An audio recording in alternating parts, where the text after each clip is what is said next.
Hey everybody out there, this is Seto, and today for you guys, you would notice that I'm actually wearing glasses today. I know it's weird, isn't it? You never see me with glasses on.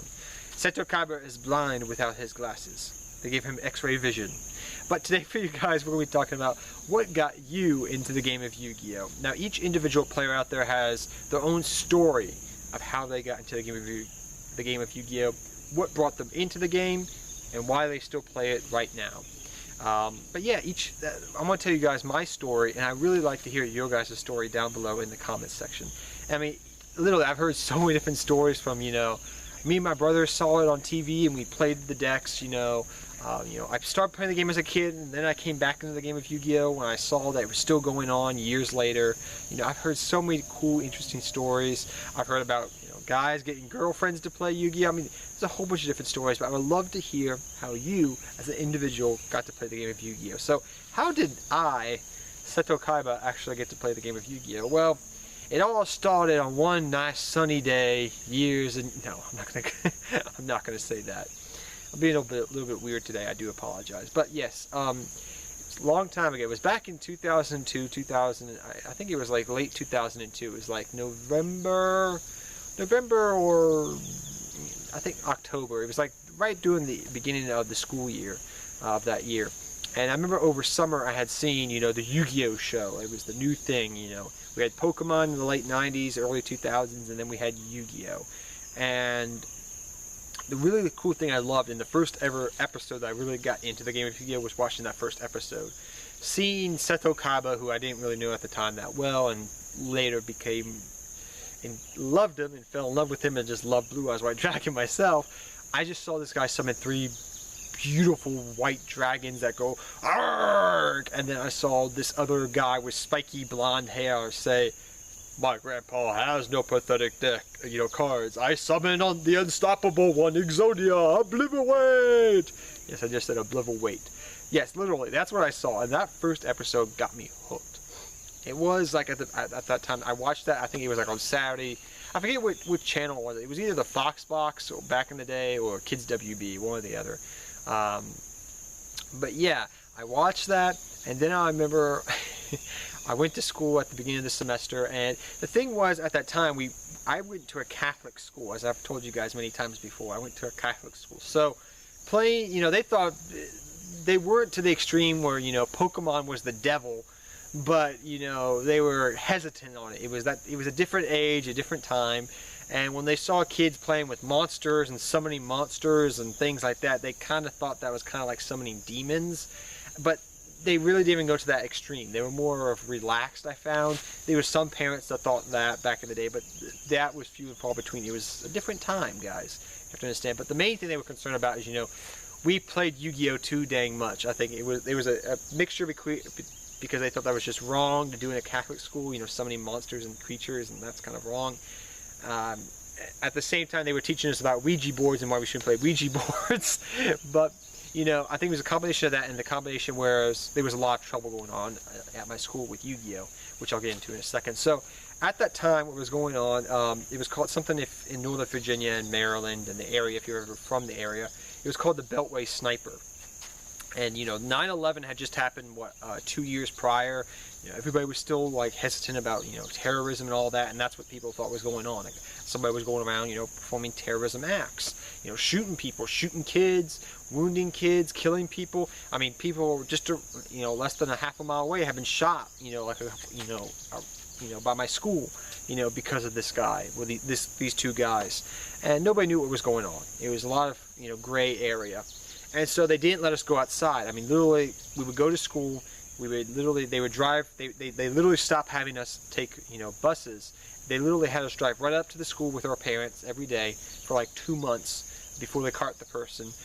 They had people out there in vests, like protective bulletproof vests, telling the kids just go to that school.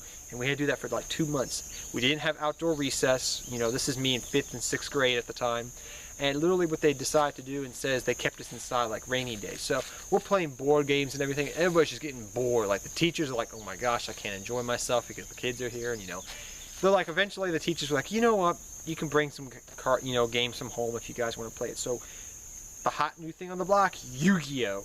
So I saw it at my school, you know, at the beginning of the semester after I watched the shows during the summer and was still watching them, and I saw my friends playing. I was like, oh my gosh, that's Yu-Gi-Oh! You're playing it? How'd you get those cards? How'd you get Blue Eyes White Dragon? And they're like, oh yeah, we went to 7-Eleven to pick up some cards, and Toys R Us has got them too down the road. So we're like, oh gosh. So after like a week, I asked my grandmother, hey, can we go get some Yu-Gi-Oh! Stuff? She's like, sure, I guess so. Are you doing good in school? I was like, yeah, I'm doing good. Here's my report card. So we went down to Toys R Us, I'll never forget. They didn't really sell anything at 7-Eleven. Back in the day, I used to buy Pokemon cards from 7-Eleven. I thought I still could do that, but there was not that many Yu-Gi-Oh! Cards at 7-Eleven. I found a couple of them, but mainly the stuff I went for was Toys R Us. And literally what happened is I went down to Toys R Us, and they had this huge section for Yu-Gi-Oh! They had card sleeves, you know, things to keep your cards in, like, you know, nice little, like, card protector, you know, binders and stuff. They had tins, they had deck, you know, Yu-Gi and Seto Kaiba structure decks. They had everything. They had packs, they had everything. Just in like this huge area, Yu-Gi-Oh merchandise, games, toys, whatever. They had it all. Yeah, I mean, they had a section cordoned off in Yu-Gi-Oh, you know, with all this Yu-Gi-Oh stuff at the time. And so me and my brother went there. My brother, you know, always wanted to do what big brother's doing. Decided he was going to play Seto, he was going to get his Yu-Gi structure decks. So he got 2 of those, and he got Yu-Gi-Oh 10, and I think it was like a Seto, it was a Yu-Gi 10 because he loved Dark Magician after we watched a couple of the shows. And I got Blue Eyes White Dragon because I loved my dragons. I was like, yeah, Dragonite, Charizard. I didn't think Charizard was a dragon, but still, at that time, you know, I loved my dragons. So I got 3 Seto Kaiba structure decks. My grandma was like, oh my gosh, this costs like $70. And I'm like, she's like, oh, all right, you kids have been good. I'll buy it for you. And my grandmother was a saint. So she got it for us. And I got a Seto Kaiba 10, I remember, too. And what else did I get? I got a couple other packs and whatnot. Got home. I got like some Metal Raiders and Spell Rulers and Legend of Blue Eyes. I know right at the time what had come out recently was Metal Raiders. It was Spell Rulers had just dropped and Metal Raiders was still brand new because they're releasing sets a lot more frequently at that time. But you know, Spell Rulers had just come out literally like that week or the week before at the time, so it was very, very early on. But they had a lot of packs of Metal Raiders, so I got a lot of those. Got some Legend of Blue Eyes. I just wanted to pull the cover cards at the time because they had Gate Guardian on TV with the Paradox Brothers. So I got home that night with my brother at my grandparents' house. You know, my dad was away at the time, and me and my brother, like, we get our structure decks open, we rip them open, we get all the cards out, and I'm like, okay, I'm going to play 3 Blue Eyes White Dragons, like Seto Kaiba. My brother's like, I'm going to play Dark Magician, I'm going to beat you. And he got 1 Blue Eyes White Dragon structure deck, I remember, too. So he would combine Seto Kaiba and Blue Eyes White Dragon, and then we dueled. Like, we were like, oh, if I beat you, I get your Blue Eyes card. And my brother always blames me to this day. He's like, you stole my Blue Eyes. I was like, well, we were kids back then. You lost to me, you know. And we weren't even playing by the rules. We didn't even read the rule book. We just had our playing fields out, remember. So we know how to play. You know, we have our 5 zones, you know, and had the, it wasn't even called the extra deck. It was called the fusion zone. Which was with your fusion cards. You had your field spell, the graveyard, your deck, and we just put like all the most powerful monsters we pulled out of packs and everything. Had no synergy whatsoever except huge, like 3 Blue Eyes and just all these beefy monsters like Summon Skull and Judge Man and Dark Magician mixed with Blue Eyes, and we just dueled like Duelist Kingdom. And we had no idea what the heck we were doing. So I go to my school the next day, and I'll never forget, you know, there was this one guy who, his brother was like, he had pulled some good cards, and we didn't really play by the rules at first. We were just playing like Duelist Kingdom type of rules, you know. And so I had like this 60 card deck like this thick, and I'm like, I'm gonna beat you with this. You know, I'm gonna duel you for, you know, do it. And he was a little bit smarter at the time. I just played for what, like a week and a half, you know, dueling, and here's like what, 12-year-old Kevin, 11-year-old Kevin, like, I'm gonna beat some butt. You know, that didn't work out too well. I didn't know what the effects were. I never played the deck. I just chucked it together, and I did pretty good, but I needed some practice. So I decided, you know what? You know, about a month goes by, and me and my grandmother, like every week, we would go to the store to get some packs and, you know, get some stuff and get some tins, you know, open up some cards, and eventually I built a good, like, beat down type of deck. And I go back to the same guy, and I'm like, okay, let's duel. He's like, all right, let's duel. And he was like the king of the school at the time, and I beat him. I beat him really well. And he's like, wow, you've done good. And he's like, where did you get your card? I was like, I just been pulling cards, and I had like, I forget what I had. So I had like some good cards, like confiscation. I had imperial order, and I had started reading the cards a little bit more and understanding some logic behind it. And that's how I kind of started winning. You know, at the time, by that time, I think Spell Rulers was out, and we were heading into, what was after Spell Rulers? Pharaonic Guardian, I think it was. So around that Pharaonic Guardian Spell Ruler phase, you know, at school, they stopped, you know, the shooting had stopped. So like after these 2 months, let me get back on track, they started confiscating decks.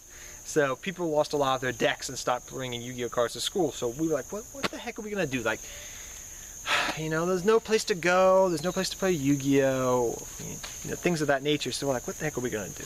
You know, they're confiscating our decks. You know, they wouldn't even give us back to them. You know, and they started giving us back to them, to some of us, and then some of us, they just didn't give their cards. So people lost some good cards. I mean, I remember people losing like Blue Eyes and Dark Magicians, like left and right, and they would do locker raids to look for Yu-Gi-Oh cards, just for Yu-Gi-Oh cards. And my locker was so messy, I hid them in the back, and nobody looked. They went in my locker, they're like,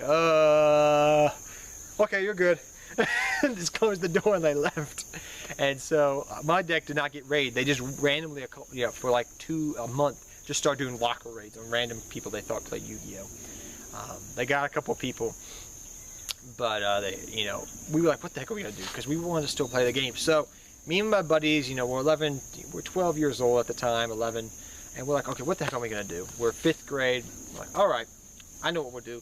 And we heard about this, you know, Yu-Gi-Oh back then was like a big craze. It was kind of like Pokemon in a way if you were connected. So, you know, they had magazines and price guides and everything, and they're like talking about these things called locals, and we're like, what the heck is a locals? Well, we found out what they were, and we went to our locals at the time, which was called Gaming Parlor in Manassas. And we went there, and we got our butts handed to us. You know, we go in there thinking we're Mr. Big Shot, you know, with these little, you know, older kids that know how to play the game. And some of them were kind of like laughing at us, and some of us were like, okay, you know, some of the adult ones, and we're like, hey, we'll show you how to do it right. And so they taught us, but the first time we went, we got our butt whipped. And I can tell you that's a story that is very true for many, many, many different players that actually went to play to their first locals back in those days. You know, I can't tell you the story. They went to their first locals, and they got their butt handed to us. And we finally eventually learned, you know, after playing for 3 months, you know, how to play the game properly. And we sat down and learned how to do that.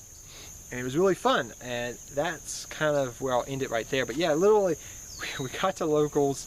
I'll never forget the day, you know, I had my giant, you know, I knew a little bit more than everybody else. I would say a little bit, not much, but I knew like what the good cards were. All my friends were running just like high-level monsters or, you know, beat-down monsters. He was, you know, with equip spells, you know, like Axe of Despair and things of that nature.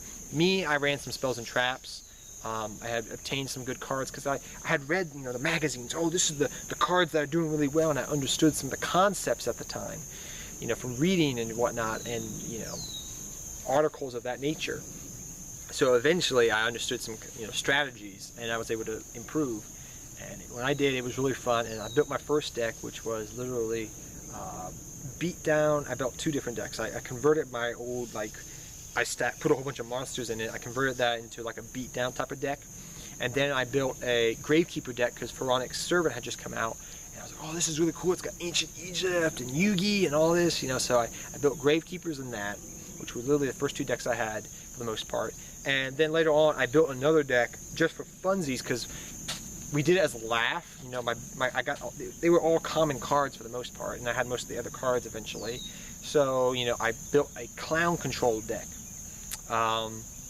Me and Yugi No were talking about this on his when he did the beatdown deck a couple of weeks ago, and he's like, yeah, I really want to do that, and I want to rebuild it too. So I may do it eventually on this channel. But it was a really cool concept, the clown control deck. It was one of the first anti-meta decks on the game of Yu-Gi-Oh, and it really helped stop beatdown decks. And I may do a deck profile of that because that was a fun deck. It was just simple, but it was good. and then Gravekeepers, and I had my beatdown deck. But those are the 3 decks. I mean, I swapped out cards. I mean, I used Sakuretsu armors and whatnot, you know, if I didn't have Mirror Force, because Mirror Force was really expensive at the time, and I had some of the expensive cards, but then the ban list came out, and they had a limited list eventually.